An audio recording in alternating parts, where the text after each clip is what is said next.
Domo Domo, meu querido e minha querida jovem, seja muito bem-vindo para mais um vídeo de Dr. Stone e seu episódio número 5 incrível, porque mais uma vez vemos a genialidade do Senko. O cara até planejou como voltar à vida, tipo, esse cara entra pros protagonistas gênios, tipo, é o Urushi e ele, são os caras mais inteligentes dos animes. Mas para todo caso, nosso querido protagonista armou todo um plano de sucesso, só que para isso ele dependia da ajuda de seus companheiros. Então foi um episódio bem incrível por ver, digamos que a inteligência da Yuzu-chan e ver ainda as maneiras que o Taiji tentou salvar o Senko, que foram muito engraçadas. Além da gente ver um pouco do Tsukasa, tipo, deu uma cena de raiva, só que eu acho que se eles tivessem colocado, digamos que lágrimas nos olhos do Tsukasa, iria provocar mais raiva ainda. Mas pra todo caso, vou falar o que eu achei do episódio, qual cena eu mais gostei, como é que foi. Então quero que você me diga nos comentários o que você achou, ou se você quiser dê like no vídeo, compartilhe, que já vai estar ajudando bastante. Para todo caso, vamos falar de Dr. Stone e seu episódio de número 5, o passado, a genialidade de Senko. Começando por uma cena que eu achei muito interessante, tipo, quando eu vi o Taiji, tipo, a cena dele chegando lá no local, meio que ele tinha pressentido algo, e ele viu a cena do Senko, digamos que quase como morto, tipo, foi uma cena que provocou emoção, porque, caraca, tipo, são melhores amigos, e eu achava que o Taiji, tipo, iria se descontrolar, eu achei que ele ia pegar a pedra e ia atacar no Tsukasa, e, tipo, ele ia mostrar, tipo, o poder meio que dos protagonistas, que ele ia tentar ser igual um e ia acabar com o Tsukasa, eu quase pensei nisso, mas vimos que, em termos ainda de poder, o Tsukasa é muito apelão pra obra, então, digamos que ele iria matar o Taiji. Não é à toa que a gente viu que o Taiji falou que ele estava calmo e ele seguiu o plano, digamos que foi deixado pelo Senko. Ele pegou uma rocha gigante, digamos que o Tsukasa foi enganado completamente porque ele achou, digamos que o foco era proteger a Yuzu-chan e não era. Enquanto ele jogava a pedra no meio do ar, a Yuzuriha, ela jogava aquele pó negro, aquele líquido lá, a pólvora, e assim causava explosão, que era um momento para eles fazerem a fuga deles. Então foi um plano muito inteligente deles, eles tipo seguiram bem rápido a estratégia do Senko, eu acredito. Embora eles tiveram que pensar isso por si próprio. Mas pra todo caso, eu acho que eles deixaram ainda muito o Tsukasa muito overpower, muito apelão. Caraca, aquilo foi chamas, foi uma explosão. Ele tinha que ter feridas, não só um arranhão, ele tinha que ter várias feridas em torno do corpo. E eles não deixaram isso. Então eu achei meio exagerado essa parte, mas tudo bem. O cara é apelão da obra, a gente já viu o nível dele, então tudo bem não ter queimado. Mas me diga aí se você concorda com isso. Pra todo caso, a gente viu que eles estão fugindo, o Taiji tá preocupado, ele falou que não tem como Senko morrer, ele é o cara que vai reiniciar a civilização do zero, ele que vai trazer de volta tudo, ele é a luz da esperança. Então a gente viu que o Taiji crê que o Senko fez alguma estratégia para que ele consiga voltar à vida. E aí que surge maneiras de salvar o Senko, que vamos falar dessa cena que foi muito boa. Mas antes que eu esqueça, eu tenho que falar um pouco da cena do Tsukasa, porque provavelmente daí eu só vou falar do Senko ao longo do vídeo. Então vamos falar dele agora.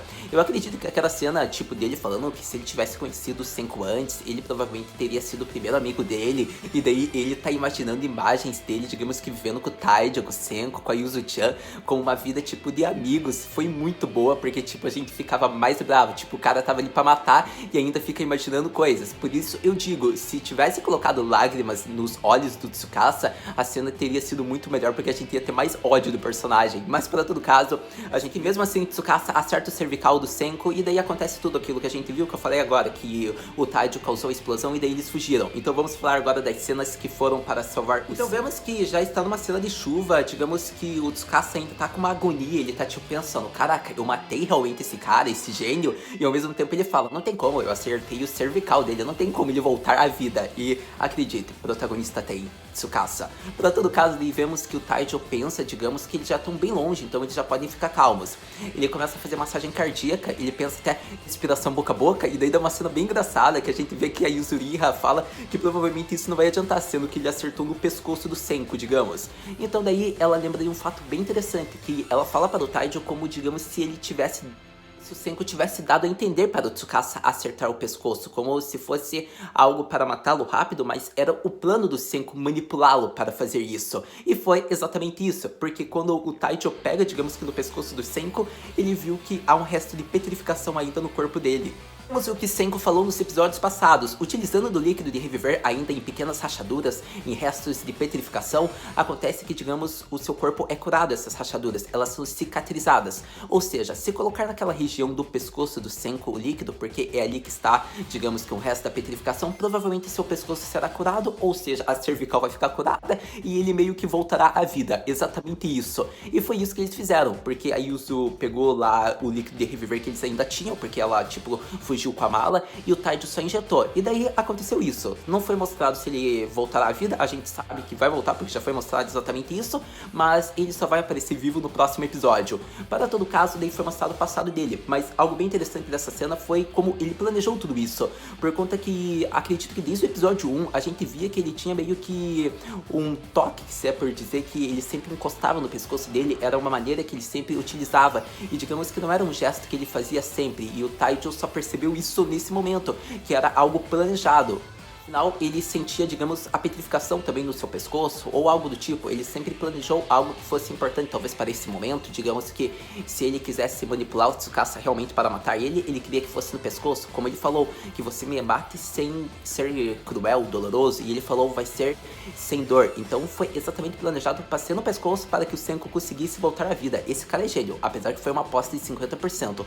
Você vai ver ele falar isso no próximo episódio, eu acredito. Então vemos o começo do Senko. Afinal, se eles não quiseram mostrar o protagonista voltando à vida nesse episódio e só no próximo, vamos falar agora do passado dele, que foi focado nessa parte.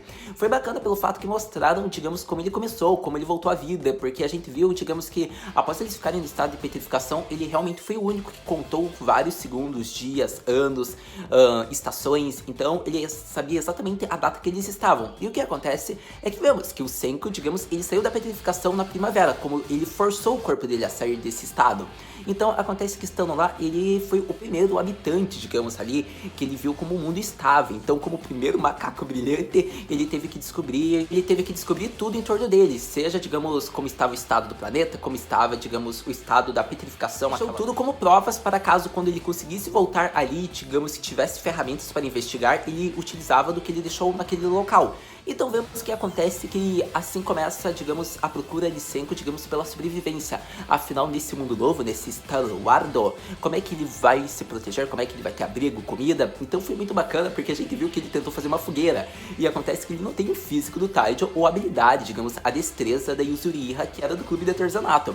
Então vemos que ele não vai conseguir com as habilidades e físico dele, digamos, que fazer uma lenha, uma fogueira, para todo caso. Que Senko consegue usar da inteligência dele para criar armadilhas, digamos, armas, e foi muito bacana porque mostrou tentativas, erros, foi vários dias até ele conseguir quebrar as rochas e encontrar uma lâmina que ficasse afiada, que não ficaria quebrada após, digamos, colidir com a outra, e assim ele utilizou, digamos, confeccionou a primeira arma dele, e assim ele foi tentar caçar, digamos, comida, mas ele viu que ele não ia conseguir com o físico dele, digamos, que pegar animais, então ele usou da improvisação e criou armadilhas para os animais, e assim ele conseguia caçar. Então foi muito bacana, porque a gente viu, tipo, como é que foi o começo dele. Afinal, foi ele que conseguiu fazer, digamos, o abrigo dele, ele que foi o primeiro que reuniu todos esses experimentos, conseguiu vestimentas.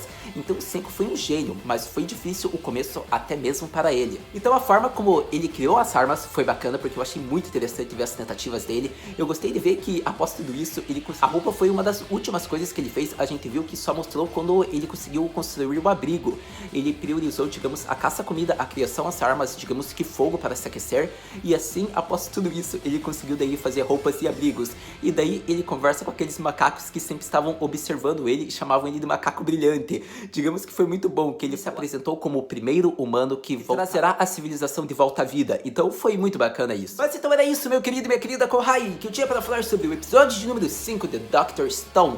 Um episódio que particularmente foi muito bom, todos os momentos. A gente teve cenas engraçadas, como aquela cena do Taijo, num episódio muito sério. A gente teve um momento, digamos, emocionante, querendo ou não, ele preocupado com seu amigo, além de vermos que ele realmente, digamos, confia plenamente, cegamente no Senko, que ele sabe que o Senko vai voltar à vida, porque ele lembrou, digamos, que de um teste que eles tinham feito há 3.700 anos atrás lá, que se fosse preciso você salvar si mesmo, o amor da sua vida ou um amigo, que escolha você iria fazer? E o Senko foi o único que falou que iria escolher todos, pois ele acharia um meio de salvar todos, digno daquele protagonista inteligente, gênio. Para todo caso, a gente viu esse episódio, focou mais uma vez na genialidade dele, digamos que foi focado o passado dele no improviso que ele fez, digamos, com as ideias que ele tinha, digamos, de criar armas, criar armadilhas. Foi muito legal ver, digamos, as tentativas e erros que o Senko teve no começo, até ele criar um abrigo e, digamos, conseguir, digamos, se estabilizar. Foi interessante isso, além de mostrar a confiança que ele tem, digamos, na Yuzuriha e no Taijo, por conta que ele não iria se deixar matar tão facilmente. Ele deixou para que a Yuzu e o Taijo percebessem como trazê-lo de volta à vida. Então, querendo ou não, foi uma tentativa muito alta e digamos que já serviu como experimento, porque se ele ver que, digamos, o líquido de reviver cura a petrificação e até o osso que estava quebrado, que você estava quase morto e voltou à vida, provavelmente ele já vai ter dados sobre isso. Então, provavelmente ele já queria fazer isso. Mas a gente vai saber disso mais no próximo episódio. Para todo caso, se sua pergunta é, Haru, o que podemos esperar para o próximo episódio de Dr. Stone? Para o próximo episódio de Dr. Stone, meu querido e minha querida Kohai, veremos provavelmente a volta do protagonista. Como eu já disse isso no vídeo passado, não tem como eles matarem o protagonista, que digamos, é o protagonista, digamos que não teria sentido. Ele é o único cara que pode trazer a civilização de volta à vida. Então, no próximo episódio, a gente verá a volta de Senko. A gente verá, digamos que pelo título que dá a entender, digamos que duas nações, dois ideais. Poderemos dizer que seria a nação que o Senko quer construir e a nação que o Tsukasa quer construir. Provavelmente tem relação com isso, com o título do episódio. Ou talvez eles mostrarão uma civilização que já existe de habitantes nesse Star Wars. Pode ser que sim, pode ser que não, porque a gente já viu que já tem uma personagem que apareceu no episódio passado, mas para todo caso, finalmente, próximo episódio, a aparição de Kohaku, digamos que no anime, vai ser fantástico. Ela é waifu, é uma personagem muito carismática, então vai ser muito interessante ver ela. Mas para todo caso, assistindo o próximo episódio, a gente conversa. Muito obrigado por ter visto esse vídeo até agora. A gente se vê no próximo vídeo de Dr. Stone. Mata, né?